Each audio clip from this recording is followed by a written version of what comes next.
शीर्षक नन्हा तोता, टिंकू और जादुई जंगल। बहुत समय पहले की बात है। एक हरे भरे गांव के पास एक जादुई जंगल था।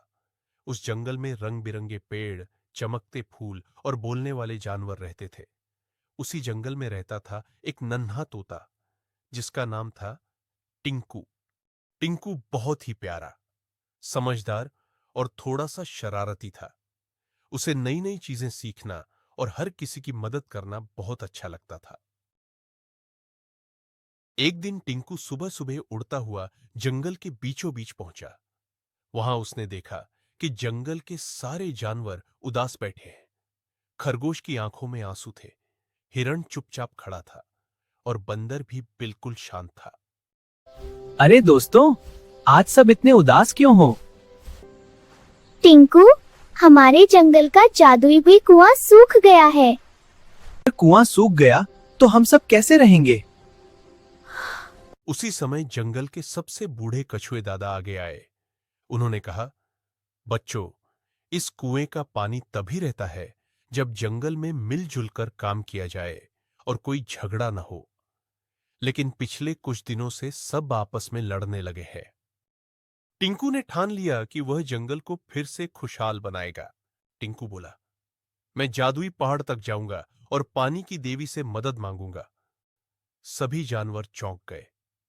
जादुई पहाड़ बहुत दूर और खतरनाक था। रास्ते में घना जंगल, तेज नदी और ऊंचे पहाड़ थे। लेकिन टिंकू डरने वालों में से नहीं था। पहला इम्तिहान, घना जंगल। जब टिंकू घने जंगल से गुजर रहा था तो उसे रास्ता समझ नहीं आ रहा था। टिंकू परेशान होकर बैठ गया। तभी उसे एक छोटी गिलहरी मिली। गिलहरी बोली, अगर तुम मेरी मदद कर दो तो मैं तुम्हें रास्ता दिखा दूंगी। गिलहरी का घर टूट गया था। टिंकू ने अपने पंखों से लकड़ियां इकट्ठा की और गिलहरी का घर बना दिया। खुश होकर गिलहरी ने उसे सही रास्ता दिखाया। दूसरा इम्तिहान, तेज नदी आगे एक तेज बहती नदी आई। टिंकू अकेला पार नहीं कर पा रहा था। तभी हाथी दादा वहां आए। हाथी बोले, अगर तुम मुझे मीठे शब्द कहोगे और धैर्य रखोगे तो मैं तुम्हें पार करवा दूंगा। टिंकू ने विनम्रता से बात की। हाथी दादा खुश हो गए और अपनी सूंड से टिंकू को नदी पार करा दी।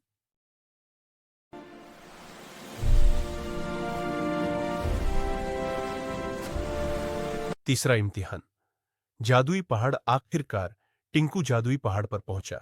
वहां पानी की देवी प्रकट हुई। देवी ने पूछा, बताओ नन्हे तोते, तुम यहां क्यों आए हो? टिंकू ने पूरी बात सच सच बता दी और कहा, अगर जंगल में पानी नहीं रहेगा तो सब दुखी हो जाएंगे। देवी मुस्कुराई और बोली, पानी वापस तभी आएगा जब जंगल के सभी जानवर एक दूसरे से प्यार करेंगे, झगड़ा नहीं करेंगे और मिलकर काम करेंगे। देवी ने टिंकू को एक चमकदार पंख दिया और कहा, इस पंख को कुएं में डाल देना। टिंकू वापस जंगल पहुंचा और सबको इकट्ठा किया। उसने चमकदार पंख कुएं में डाल दिया। अचानक कुएं से ठंडा, साफ और मीठा पानी निकलने लगा। पूरा जंगल खुशी से झूम उठा। जानवरों ने आपस में माफी मांगी और वादा किया कि वे हमेशा मिलजुल कर रहेंगे।